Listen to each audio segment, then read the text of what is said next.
Good afternoon, everybody. My name is Simon Long. I'm a journalist with The Economist magazine and something of an ASAN Institute groupie, or at least a huge fan of ASAN's conferences, of which this one is as good as any, I think. The title of this session is US-China North Korea nuclear dance card, which I think rather captures the sense that we go through a set series of diplomatic moves repeatedly. We see a North Korean provocation. We see America react fiercely, introduce sanctions, call for a UN Security Council resolution. We see China perhaps condemn the North Korean action, but then also call for restraint on all sides, perhaps try and water down the UN resolution, and we see some mudslinging between China and the US. So we're now looking at the issue we've been talking about most of the day in the context of the China-US bilateral relations. And if one sees it in that sense, it seems to me that we've heard already that the two sides are not that far apart, that China does not want a nuclear North Korea, and I doubt many policymakers in Washington want to see a disorderly collapse or the crisis that would follow a disorderly collapse of the North Korean regime. So the two sides are not too far apart, their priorities are different. And this, for South Korea, poses the delicate question of how it places itself between its hugely important partner in China and its treaty ally, the United States. To discuss these issues, we've got three extremely distinguished panelists, starting with Dr. Kim Sung-han, a Vice Minister of Foreign Affairs and Trade, and before that, a very distinguished professor at, lastly, the graduate school at Korea University. Gary Seymour, whom I last saw here when he was still in government as the White House's coordinator for arms control and weapons of mass destruction, a position he served for 4 years under President Obama's first term. He's now Executive Director of the Belfer Center for Science and International Affairs at the Kennedy School at Harvard. And beyond that, another familiar face from many of these conferences, Dr. Shuyin Hung, of the Professor of International Relations at the People's University of China, Renmin Daxue, who is one of China's leading theorists on international affairs. The format will be one with which you're by now familiar. We will have short presentations from each of our panelists of 5 to 7 minutes, I hope, if that's okay. I will then try and provoke a discussion, or ideally an argument between them, and we will then throw it open to the floor for comments and questions. And if we could take it in the order in which you're sitting. Dr. Kim, please. Thank you, Mr. Chair. First of all, I'd like to thank President Ham Jae-bong for giving me this wonderful opportunity to speak to distinguished experts. I'd like to extend my sincere congratulations to ASAN Institute for hosting this first nuclear forum. This panel's topic, US and China, North Korean nuclear dance card, is an interesting metaphor of the current Northeast Asian situation, where United States and China are invited to a dance party hosted by North Korea. It is, for now, very hard to know whether United States would like to dance with North Korea, while China has been a long-time dance partner of North Korea. It is probably because North Korea is a troublemaker, which is developing very dangerous weapons. Anyway, under these circumstances, United States-China relationship is very, very important. U.S.-China relationship has repeatedly changed over time, but cooperation and competition characterize the essence of their bilateral relations. China's Korea policy, first of all, consists of two elements, as you know, the first of which is to maintain stability on the Korean Peninsula, and the second part is denuclearization of North Korea. By the way, China believes the cost of the collapse of the North Korean regime is greater than the benefit of denuclearized North Korea. This leads China to put more emphasis on managing, quote unquote, managing the situation rather than trying to resolve or giving pressure on North Korea so that North Korea may give up its dangerous weapons. However, due to North Korea's repeated provocations, it seems to me China at this juncture is showing some interesting signs that China tends to regard North Korea as a strategic liability rather than a strategic asset. I will give some examples later when we have some interactive sessions. On the other hand, the United States aims for the dismantlement of North Korea's nuclear capability and preventing WMD proliferation. In particular, after the revelation of North Korea's clandestine UEP, uranium enrichment program, which effectively nullified Geneva Agreed framework, the United States has realized that it would be very difficult to resolve the North Korean nuclear issue without support and cooperation from relevant countries, particularly China. During this course, ROK government has been working very closely with the United States, and the tradition of a rock-solid ROK-US cooperation has been an integral part in tackling with the North Korean nuclear issue.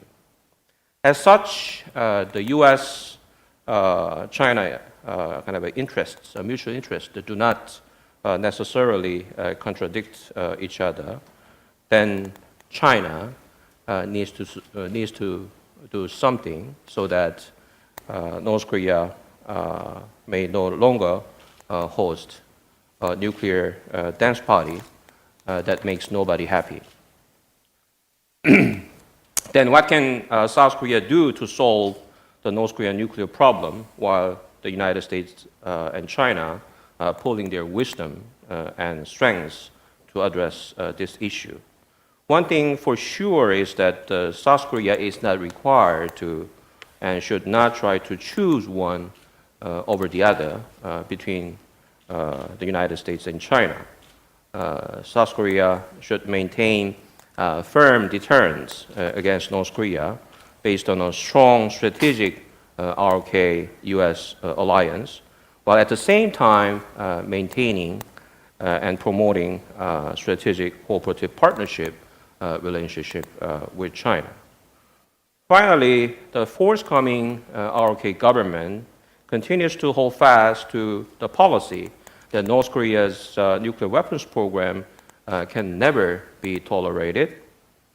Nevertheless, the upcoming government will, it seems to me, leave the door open for dialogue to North Korea on the basis of so-called Korean Peninsula trust politique. But it would be very hard for North Korea to enjoy the benefit of trust politique unless it gets out of the belief that weapons of mass destruction are the survival kit of the North Korean regime. As you know, North Korea is a very interesting country where regime security is located higher than national security. So regime security itself is the utmost important kind of a value of their national interest. They are therefore making utmost efforts to maintain regime security. But the problem is they believe weapons of mass destruction can guarantee the regime security at the expense of national interest that serves the North Korean people. Against this backdrop, what South Korea needs to do is, I believe, to share the vision of unified Korea. What kind of vision do you have when the two Koreas are unified? I think this kind of vision talk needs to be made between China and South Korea on the one hand, between China and Korea, and also between United States and Korea and other partners, so that unified Korea may not threaten the interests of neighboring countries, let alone the international community. And also, more in the immediate terms, South Korea needs to take a driver's seat rather than, assistant or, other places for the policy formulation as well as implementation to deal with the North Korean issue. At this part, I think I would like to emphasize the word of North Korean question rather than just the North Korean nuclear issue, because North Korean nuclear issue constitute one part of the North Korean question, which includes the human rights, conventional weapons threats, humanitarian problems, etc. So this kind of problems altogether should put into kind of a single box in which we need to come up with kind of a macro strategic approach to deal with North Korea. Otherwise, North Korean nuclear problem is likely to be isolated from other problems that constitute the North Korean question. So I raised this question at the last outset. Thank you. Thank you very much.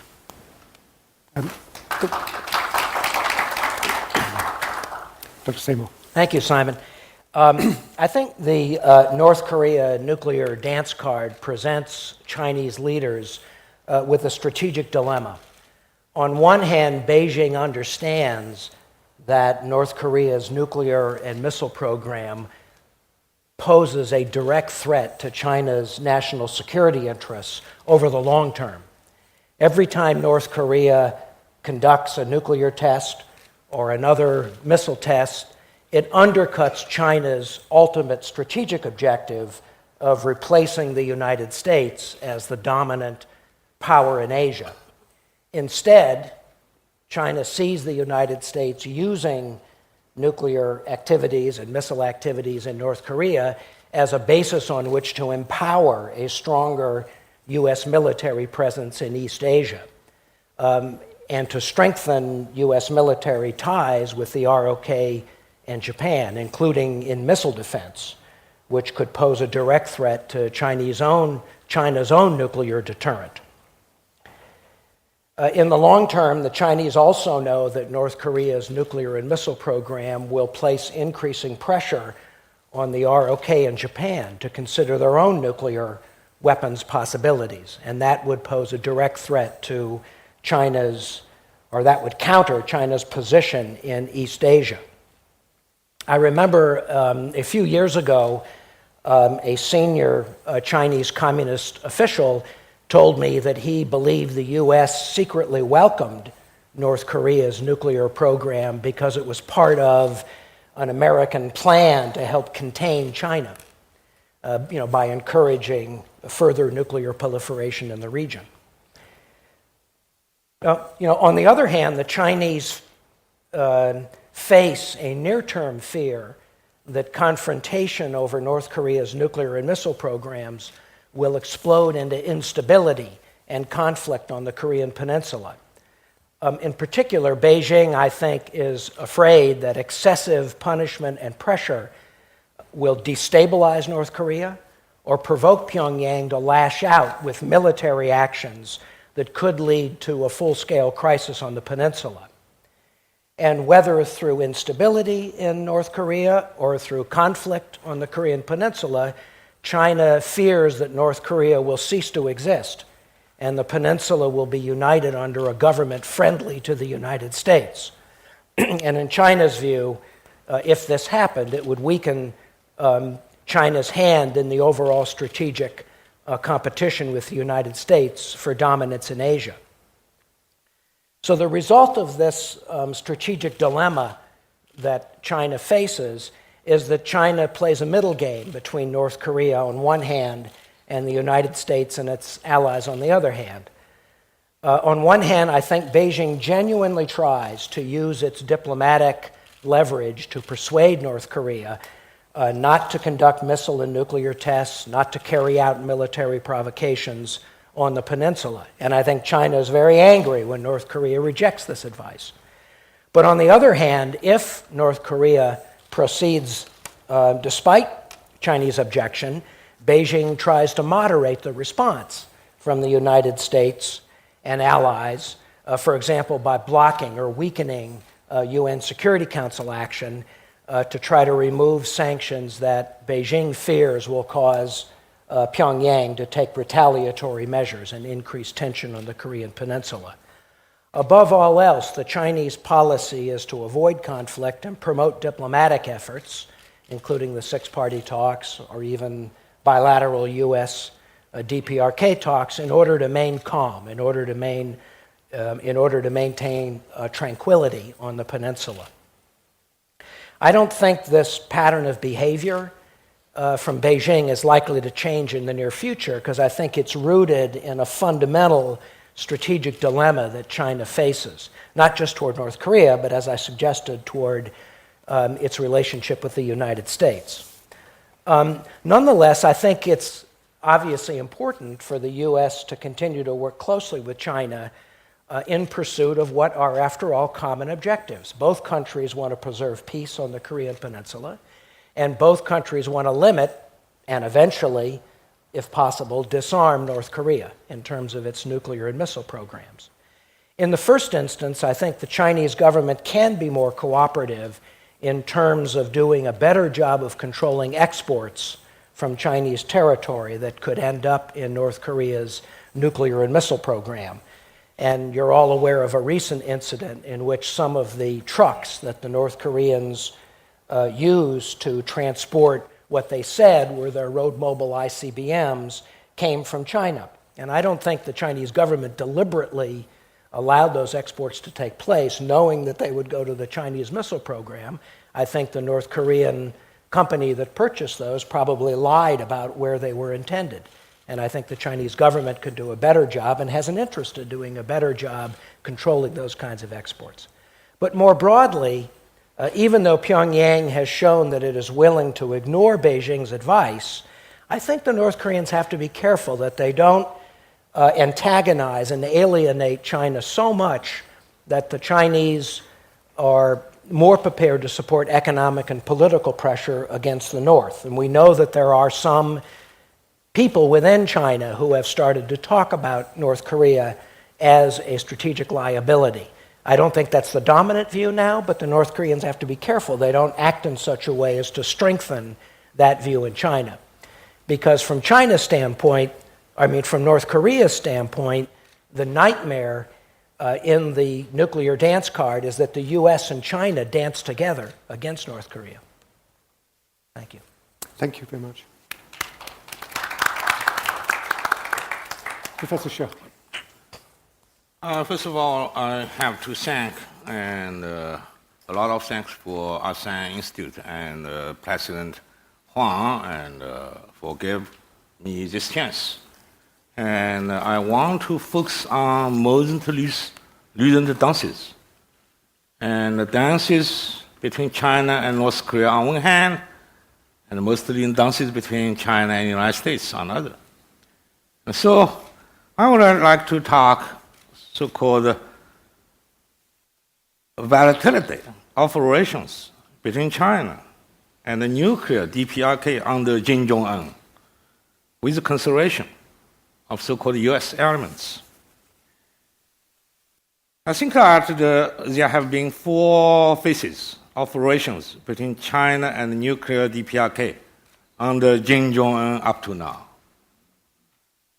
and characterized by those before by cycled volatility, from warmness to cold and vice versa. Reflecting fundamental dilemmas, I think that the Dr. Simon and very accurate described, in which both sides, China and North Korea, have involved without emancipation. And we have dilemmas, and they also have dilemmas.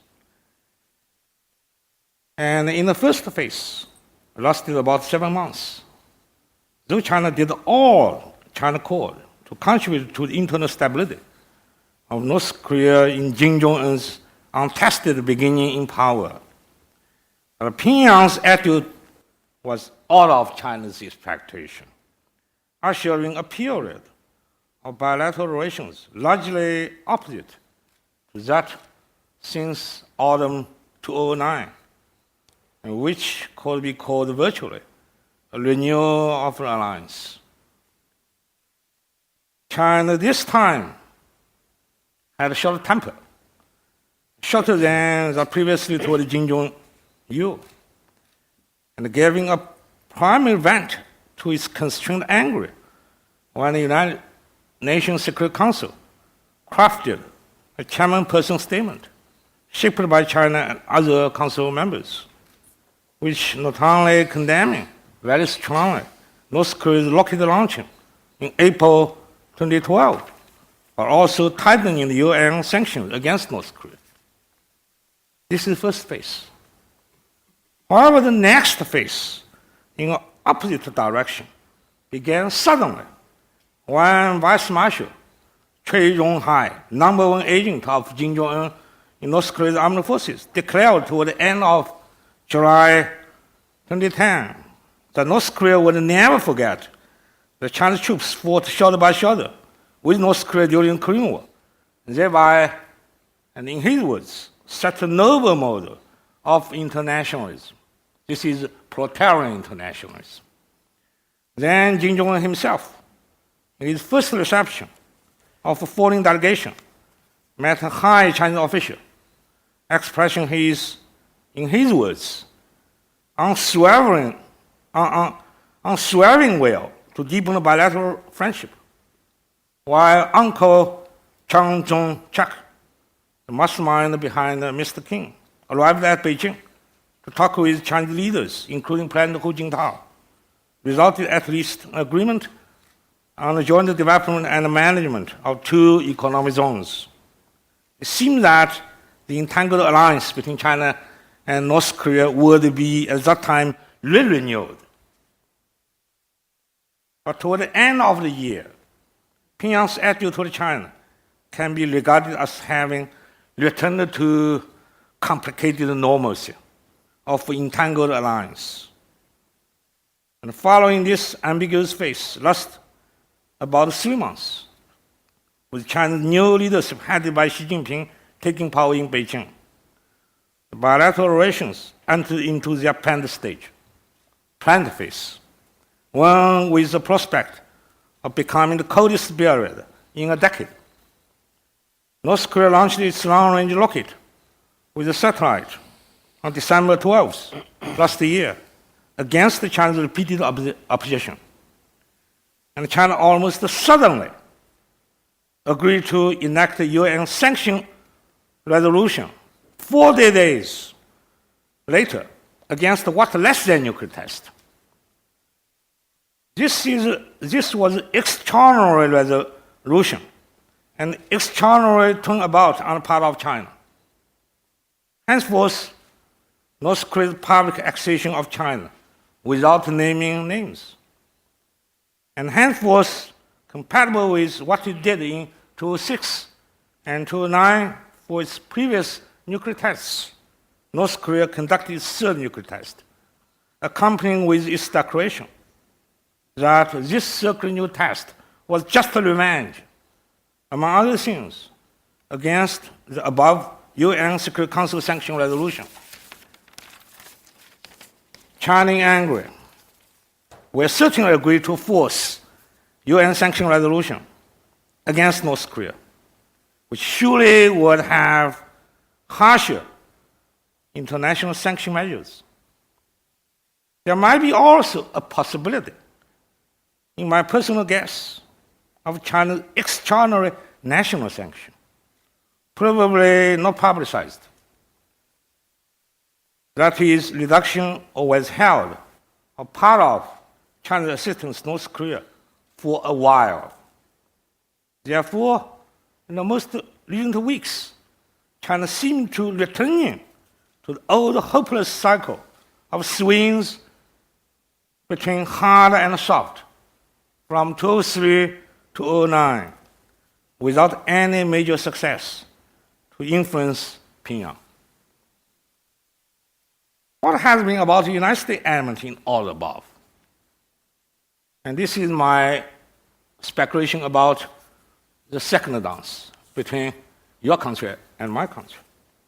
In the general context of China-US relations, throughout 2012 and up to now, which characterized mainly by strategic rivalry, diplomatic competition, economic frictions, lack of mutual trust between these two great powers, along with powerful tensions of China, especially with Japan, the most important US military ally in the Asian Pacific region, one can observe the continued complexity of China-US interaction over North Korea.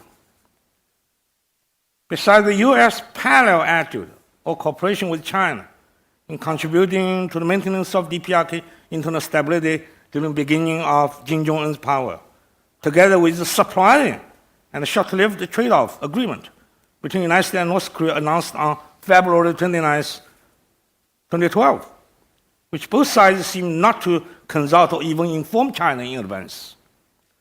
The most important has been, by my speculation, the probable connection between the following two developments. The first development is the recent major escalation of China-Japan confrontation from sea to air, which brought about U.S. first public declaration through the former Secretary Hillary Clinton on January 18th this year to oppose China's action since last September to, in her words, undermine the Japanese administration of Diaoyu Senkaku Isles. The second, China's sudden consent, opposite to the previous pattern of China's behavior in the similar cases, to enact UN Security Council sanction resolution on January 22nd this year against North Korea's action less than nuclear test. And our personal guess is that these two developments have a connection. China has been focusing on confrontation with Japan since last September, therefore might try to influence U.S. newly hardened position over that by making major concessions over North Korea problem. This China-U.S. functional cooperation over DPRK, the general China-U.S. strategic diplomatic tension, will surely continue and even increase for a while after the third nuclear test of North Korea. So broader geostrategic calculations, as well as the fundamental dilemmas both China and the United States have in dealing with Pyongyang, are perennial in the making of complexities of China-U.S. interaction over North Korea. Finally, I have to say, because Dr. King reminded me, North Korea is more strategic liability than strategic benefits? I don't think so. North Korea since, October at least, October 1950, has been always China's strategic liability. Not joke. We send thousands and thousands of soldiers to Peninsula. They die there. And why? Because Stalin and the grandfather of Kim Jong-un, the making the Korean War. This is not Mao's decision. And after that, and we stationed thousands and thousands of troops, increasing unwelcomed by their regime. And we have sent enormous economic assistance for decades. And especially since 2003, they make missile tests, nuclear tests, again and again, against the highest national willingness of Chinese leadership. Why? We have to, because if we not do that way, we have. And they can, objectively at least, produce enormous damage to China. And China don't want anything and in Korean Peninsula, except some trade or some minerals. And the nature of Chinese policy and toward North Korea for decades is of the nature of preventing damage. Maybe we have not done well, but who can say the United States in the past decades done well? Who can say South Korean governments done well? All we have not been successful. And I hope that in the future, we can learn from the past to have a little more successful and to dealing with this most difficult country and in East Asia. Thank you. Thank you very much, Professor. Could I just pursue you on that last point you were making? I think Gary said in his presentation that his impression was that more and more people in China are seeing North Korea as a strategic liability rather than a benefit. My impression, but that was still a minority view. My impression is that at least in terms of public opinion, as far as it can be gauged from Weibo and so on, it's maybe almost a majority view. And among you and your colleagues, it seems to be a majority view. But is it still a minority view among the policymakers? Of course, in Chinese public, and then any previous time, I remember, this time, the more angry to North Korea. But don't consider Chinese public opinion so seriously. And if Chinese government, not for weeks, to let Chinese official media to plant negative news about North Korea, how Chinese public know these things, and how well they produce their anger. And be sure too, in the future, you will meet another time, and the Chinese public will, for a while, are most sympathetic toward North Korea. So this is visitors. Don't be too serious about the Chinese public opinion in this moment. Thank you. Could I also ask the other two panelists to comment on your suggestion that China is already, as it were, dancing with the US over North Korea, and that we saw it in its cooperation on the last Security Council resolution, that at this time of where its foreign policy preoccupation is with the Senkaku-Jiayu dispute, the troubles in the South China Sea, and you enumerated some of the other tensions with the US, that this is a potential platform for cooperation. I mean, do you see that as already happening, as Professor Xu is saying?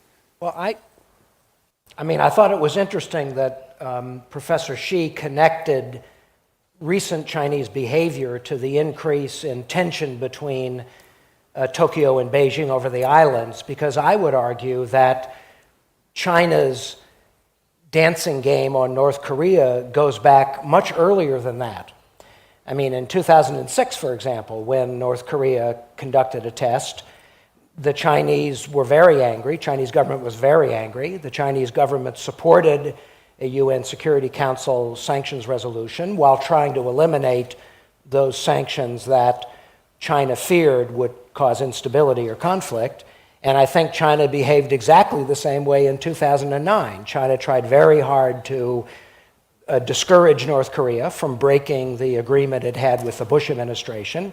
And North Korea ignored China's advice and tested anyway. And then the Obama administration and the Hu Jintao administration engaged in a negotiation over a sanctions resolution. And once again, China supported a sanctions resolution, but tried to strip out those elements that it feared were destabilizing. So, I agree with Professor Xi that the U.S.-China dance over North Korea also has an element that relates to the broader competition between the U.S. and China, but I think China has behaved in a balanced way toward North Korea, going back even before the recent increase in tension between the U.S. and Beijing.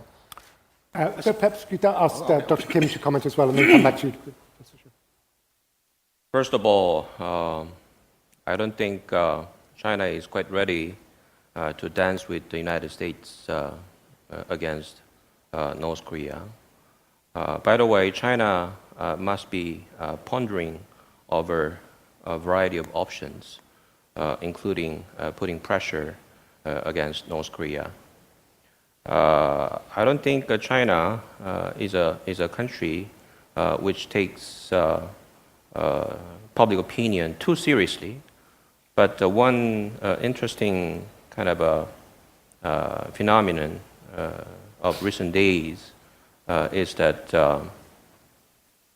so-called online, kind of net citizens put some comments right after the third North Korean nuclear test.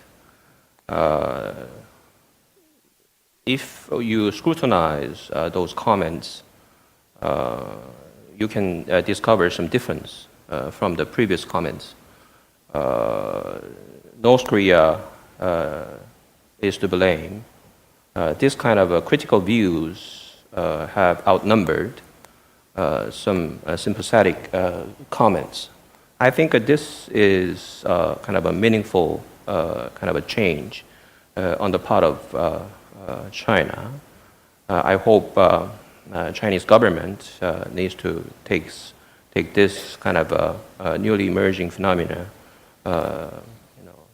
seriously, and also Global Times, which appears to be the harbinger of official attitudes of the PRC government.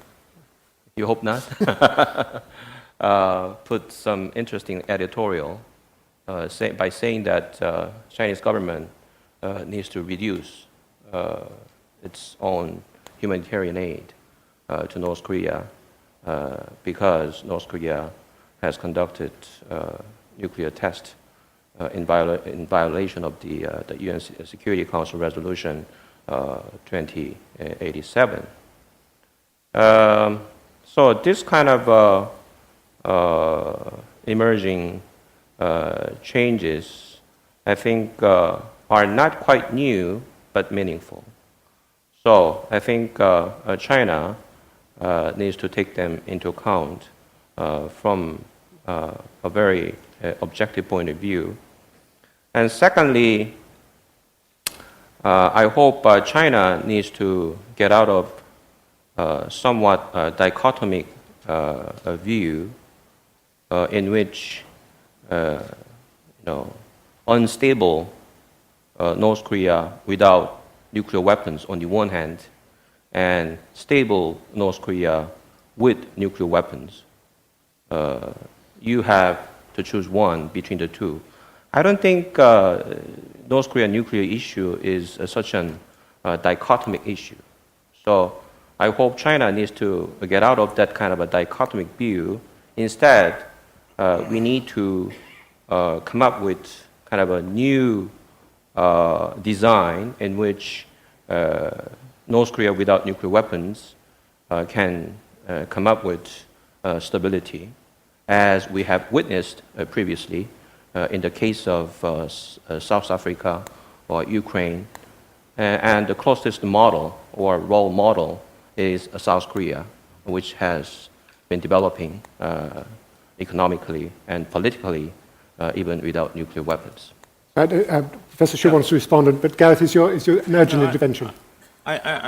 Please, you were going to respond. Yeah. And I'd like to point out also that the Global Times editorial or comment piece that Dr. Kim referred to actually cited the work that China had done in moderating the UN Security Council resolution as a favor to North Korea. So you seem to be trying to have it both ways. Very short. I would very shortly make an intervention. We shall go to details. Previously, China have two traditional patterns. If they test their nuclear weapons, China rush to Security Council. Then, some bargainings with the United States, then sanction resolution. And if they test their rocket or even, long-range missiles, China's pattern is chairman's statement. But this time, China resisted within the Security Council. More than 1 month, suddenly take an extraordinary, to agree to sanction resolution against North Koreans' behavior less than nuclear test. Something happened, I already referred to. And also, if this time, and Chinese government have not been so angry and not been considered to take some new extraordinary measures against North Korea's nuclear test, I don't think that Chinese netizens or any Chinese citizens will express so strong anger toward North Korea. This kind of opinion, and in the future, can be changed, sometimes in the opposite direction. Thank you. I'd just like to ask one more question and then open it to the floor, which is to pick up on something Dr. Kim said very early on, which is that WMD had become the survival kit of the North Korean regime. And that seems to me at the heart of China's dilemma, as we're all describing it. Can any of you see any way in which it is possible to separate the WMD from the regime's survival that would be acceptable? But this month's situation different from when Kim Jong-il died. At that time, why China renewed the alliance? Because Kim Jong-il have a terrible bad health. Now his son have good health, and the regime seems stabilized. So what China worry about in this moment is, first of all, not their internal stability. China worry about the minimum relations with DPRK. I just wanted to say I agree with Professor Xi that the trend has been increasing Chinese frustration and exasperation with North Korea, in part because I think the Chinese view is that the North Korean behavior has become increasingly gratuitous. I mean, everybody thought, including China, that North Korea's decision to renege or take action contrary to the Leap Day agreement, only 2 weeks after the agreement was agreed Just to. for revenge against the Chinese agreement to Security Council's resolution for their rocket launching. I mean, everybody thought that was pretty unforgivable. And then most recently, the December rocket test, I think we all had assumed, most people had assumed, that Kim Jong-un would not do anything until after the new South Korean administration took office. And instead, he decided to cause a new cycle of problems. And I think Beijing was appalled and surprised. And of course, this most recent nuclear test is another example. So I do think the trend is one where North Korea is increasingly acting in a way that jeopardizes its relationship with North Korea. I mean, with China. Now, I do think the North Koreans will be sensitive to that risk, and that may lead them to go through another period of peace offensive, because I don't want to make China too angry. Thank you very much. I can't resist the pressure from the floor anymore. Why don't we take 2 or 3 questions to start with? Gareth Evans.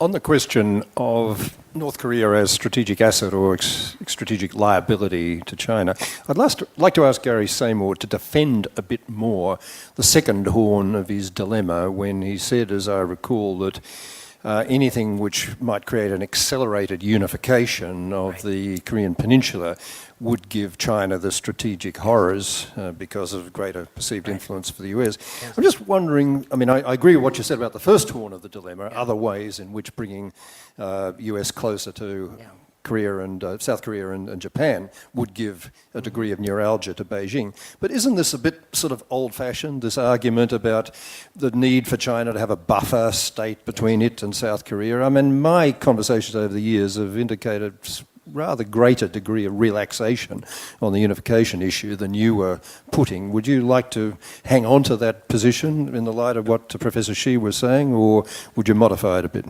I think it's a very old-fashioned view, but I still think among the Chinese leadership, there is still an element that believes that retaining North Korea as a buffer state is in China's strategic interest, in part because it is a thorn in the side of the United States, ties down American forces so that they're less able to come to the rescue of Taiwan if that becomes necessary. It's a very old-fashioned view, but I think there are still people within the Chinese military and party establishment who believe that. Professor Xi still old-fashioned enough to have that view? I think old-fashioned. But this is not old-fashioned since 1950. This is old-fashioned since, middle of 19th century. And anyway, why Chinese government are so angry toward North Korea's nuclear development and missile development? And one reason, of course not primary reason, is that and this development will bring this kind of things, have more possibility. And anyway, old-fashioned. But China always would have worries that the United States Armed Forces and across the 30th parallel, not so old-fashioned.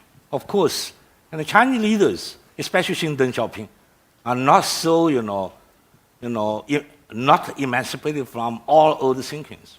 But still, sometimes they don't, they will be not pleased to see American soldiers go to North Korea. Dr. Kim, what's your impression of China's view of unification?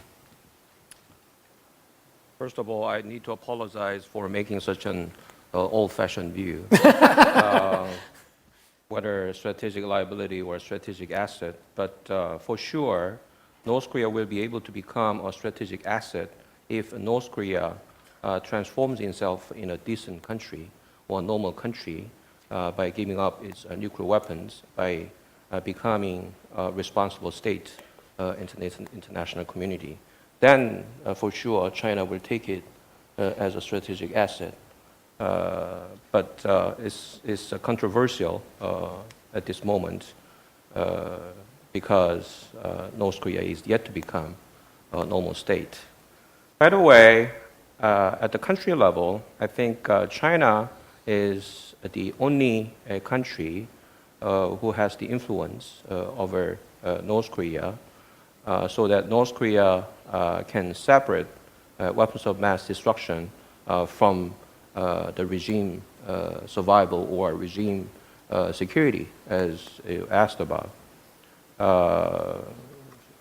Because China has been helping out North Korea for a long time. But United States, China, or other international community members do not have to put pressure on China to do so, to influence over North Korea. I think kind of open pressure to China is not quite productive and constructive.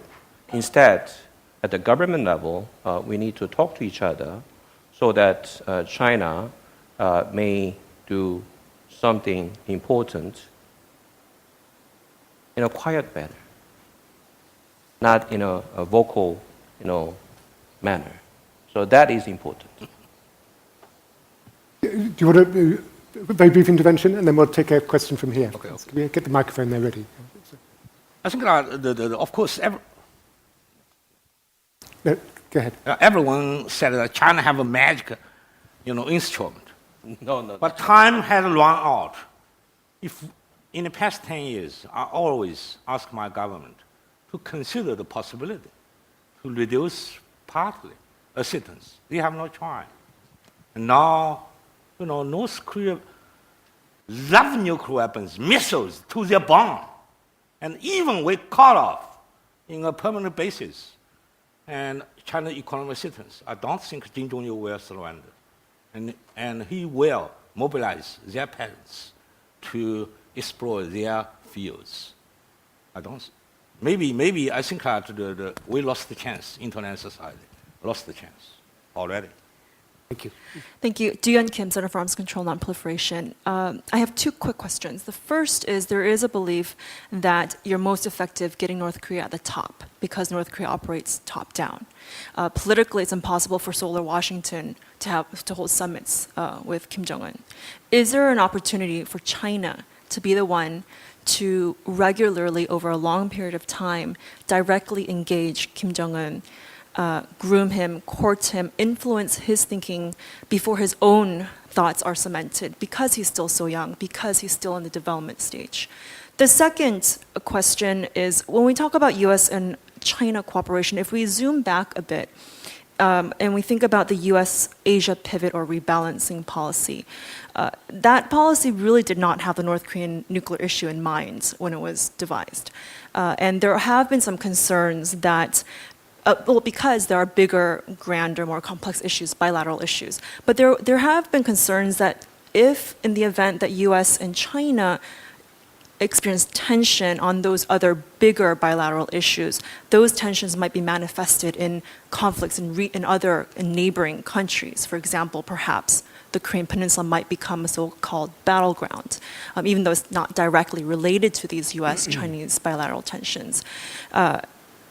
So going forward, is there a place, or should there be a place, for the North Korean nuclear issue in the US Asia rebalancing or pivots to prevent the so-called manifestation of conflict in the periphery? Thank you. Can we take another? We've got a lot of hands up, so could we take another question from just behind you? Then we'll take. We'll come to you. I'm Yong Soo-ban, Korea National Defense University. Today's forum gives some indication and hint to what kind of forum will be more effective in dealing with nuclear armed North Korea. We tried inter-Korean nuclear negotiation and US DPRK nuclear negotiation and six-party talks. Hasn't been so successful. So why not launching US, China, South Korea strategic dialogue first to make our own common policy position to give a strong signal to North Korea. And that will be the greatest nightmare dance party that North Korea expects. Right? Give me your reply. And another issue to Gary is that what kind of measures you can take to strengthen extended deterrence, including reintroduction of nuclear weapons to the Korean Peninsula? Thank you very much. I think that of course, and up to now, North Korea have not been deterred. You have, nuclear United States as allies, and the United States military presence, including nuclear presence, in the Western Pacific, is almost near to overwhelming. But they have not been deterred up to now. And I think that now we can only depend on one thing: United Nations sanction resolutions. They cannot deploy of their missiles and nuclear weapons, but it can, if implemented seriously by all members of the United Nations, can increase their difficulties in developing nuclear weapons and launching missiles to a maximum degree. And so why, every time, if they test their nuclear weapons, in China and the United States, the two most important shapers of sanction resolution, international, this is effective. And also, I think that every nation, sovereign nation, have their rights to launch their national sanctions. But my advice to South Korean new government, not do it at this time. And elected President Park and have some idea, good idea, to try to make some very little partial detente, no soft talk. And up to now, the most provocative guy in this world, Kim Jong-un, have not said any bad words to the elected President Park. A nuclear problem have not, cannot be solved in practical future. Why? Just because of this, you abandon every other issues. And so, and my advice to new president of your country is that implement international UN sanction resolution, but this time, not rush to launch national sanction, at least for a while. What about the issue of whether China can complete Kim Jong-un's education in a way that Switzerland didn't manage? This time, I think that representative of China and the United States representative in the United Nations are just bargaining. The United States want a very comprehensive, very harsh financial sanction against North Korea. China can only agree part of financial sanction. Otherwise, the normal trade will paralyzed. And also, some diplomats told me that the United States want PSI incorporated into the sanction resolution. I believe China will adamantly refuse it because this is terrible. And UN sanction resolution is obligated for every member of the United Nations. If PSI incorporated the Security Council, China have to and send ships to oceans to interdict North Koreans' ships. And China have to check completely North Korean airplane in Beijing Capital International Airport. And China's relation with North Korea already go to a very lowest point. And the United States do United States want China to destroy all of these relations? And if China destroy all of the relations, and who can you expect that China can do any rule in the future to help international society to pursue North Korea or even pressure North Korea? An extra question for you, Gary. Sure. Let me respond. I think that I agree with you that a U.S.-China ROK dialogue would be a nightmare for Pyongyang. I don't know whether China is prepared to do something that would, as Professor Xi says, antagonize North Korea to the point where China feels that its access to leaders and its ability to influence actions in Pyongyang would be so damaged. That's a question that China would have to decide. On the question about extended deterrence, the question is really, or the issue is really whether the U.S. nuclear guarantee to Korea is credible. I think it's credible. I think the North Koreans think it's credible. I think they know that if they ever threatened the ROK with nuclear weapons, the U.S. would have the will and the ability to respond in an overwhelming way. So I don't see the return of tactical nuclear weapons, U.S. nuclear weapons to Korea as being necessary for the credibility of deterrence. But the question is really for the Korean public and government. What do they think is necessary to satisfy themselves and to satisfy North Korea that Seoul is protected by the U.S. nuclear umbrella? I don't think it's a question an American can answer. I think it's only a question that the Korean public and government can answer.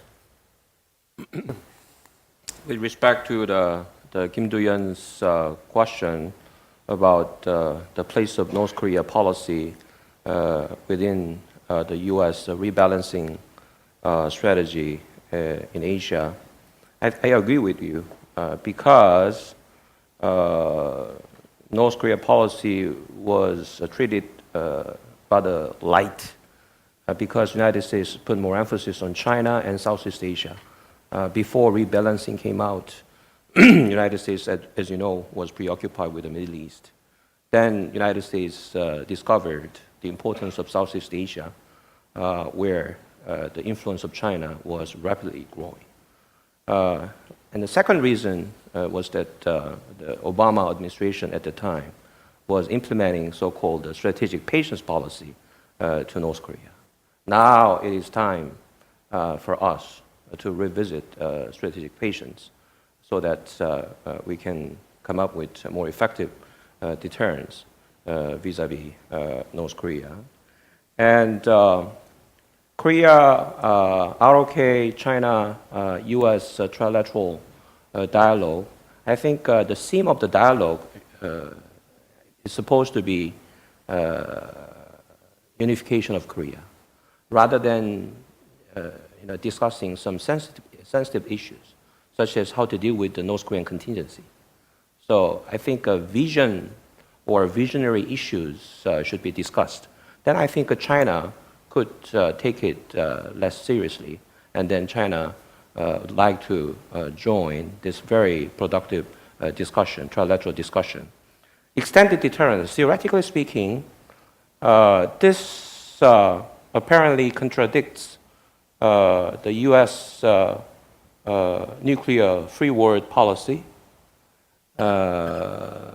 and US defense budget cut, right? From the longer term perspective. So that's why some Korean security analysts are worried about it. So that's why they are asking the United States to make more concrete proposals and policies. That's all I can say. We've got two very patient questioners who've been waiting. Could I take them both this time? Second row there and the front row here. Pierce Corden from the American Association for the Advancement of Science. On the issue of extended deterrence and a nuclear-free world, I don't think, just by way of a comment, that the United States sees the elimination of extended deterrence unless and until we get to the point where we're satisfied that globally nuclear weapons are no longer a part of the strategic equation globally. But that gets me to the question for the dance card of how China, the United States, South Korea would look at a situation where, let's say, the North Koreans agree, okay, we're going to give up our nuclear weapons and our missiles, but let's go back to the 1950s and their perception of how things have gone over 60 years, and they say, well, look, South Korea has extended deterrence, Japan has extended deterrence, China has nuclear weapons. What's for us? What's going to assure our security when we don't have a nuclear capability at all? Are we just going to rely upon the good offices of everybody else? Or let's say, for example, not that I'm looking for China to get into the extended deterrence game, but what would China or South Korea or the U.S. have to say about a security guarantee for the North against what they might perceive as hostile actions from others? Thank you. We take this question now. If you pass the microphone in front of you.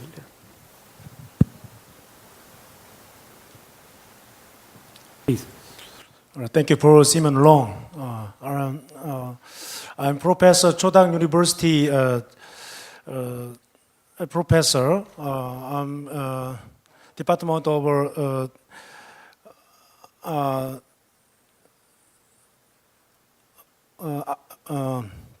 I'm the Korea National Assembly Lawmaking Policy Counselor and Ministry of National Policy Counselor, Minister of National Defense Policy Counselor. I will speak Korean language.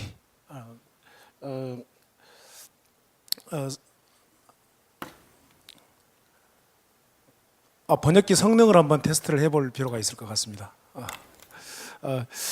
저는 그 C 교수님께 몇 가지 좀 질문을 드리고 싶은데요. 먼저 참 세 가지를 말씀드리고 싶습니다. 하나는 한국에는 이제 새 대통령이 곧 취임을 합니다.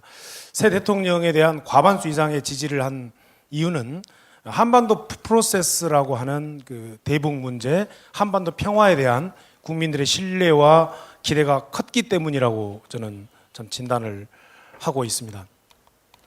이런 국가 간의 관계를 논하는 논의의 자리에 오면 많은 외교적 수사들이 언급이 되는데요. 그래서 본질이 좀 흐려지는 듯한 그런 느낌을 많이 받습니다.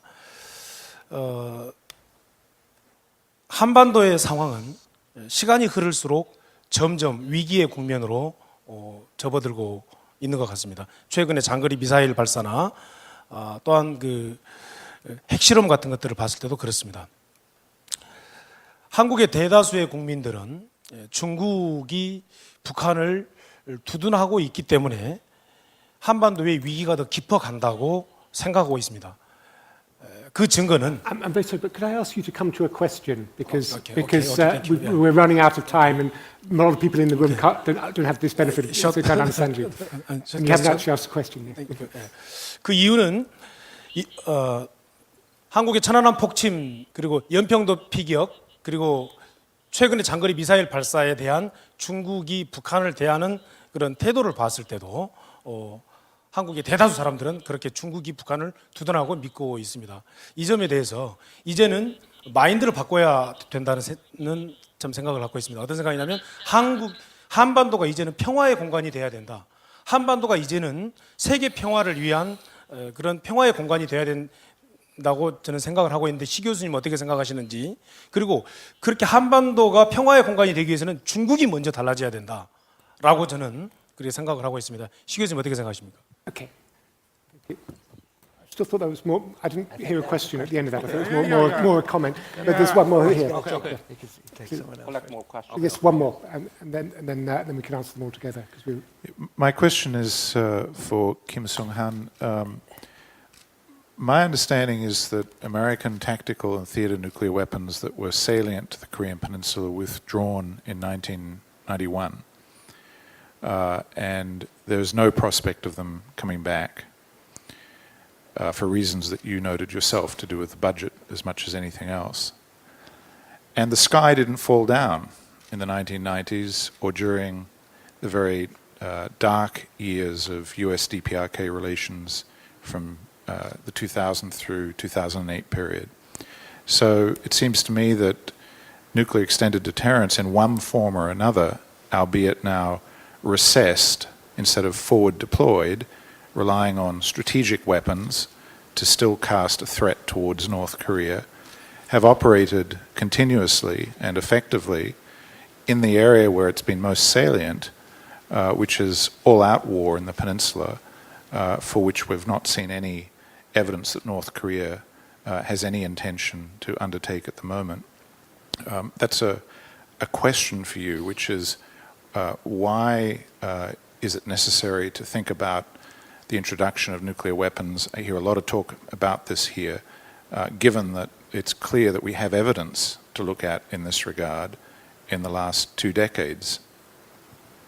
Thank you very much. I'm afraid you've got about a minute each to answer all the questions thrown at you. If we could come this way. So the first question was for you. I think that, of course, and I fully understand, especially most in the years and South Koreans' public opinion about China and over North Korea.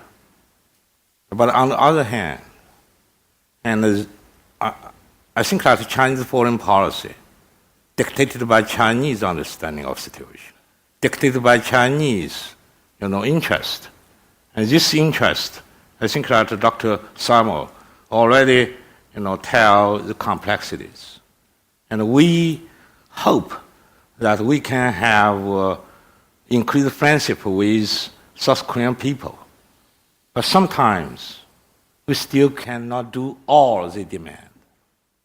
Thank you. But just to respond to Pierce, I mean, I think security guarantees work when there's trust. Either you trust that the party giving the security guarantee will come to your defense if you're attacked, or that the party giving the guarantee won't attack you. In the case of North Korea, I don't think they trust anybody, including China. Thank you very much. As a- Would you like to answer both on the security guarantee and the question directly put to you about the forward tactical nuke deployment? We are not able to guarantee security on the part of North Korea. North Korea is the entity which needs to explore the measures, the means for their own security guarantee. If you look back, the case of former Soviet Union was disassembled not because of military attack or containment policy, but because of its own systemic contradictions. So who is able to overcome those systemic contradictions? North Korea. Okay, North Korean leaders should be able to do so.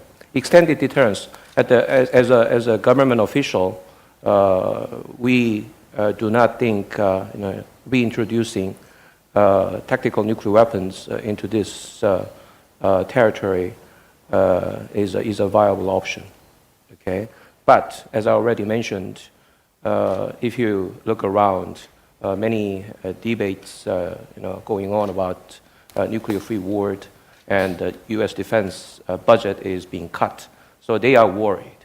Okay, but for immediate to midterm perspective, the government doesn't worry about the effectiveness and efficiency of U.S.-provided extended deterrence vis-à-vis South Korea. Thank you very much. And can I finish by apologizing to the organizers for having done a North Korea and crossed the red line of the closing time myself, and by thanking all our panelists for a very enjoyable, stimulating discussion. Thank you. Thank you. Good job. This concludes our third.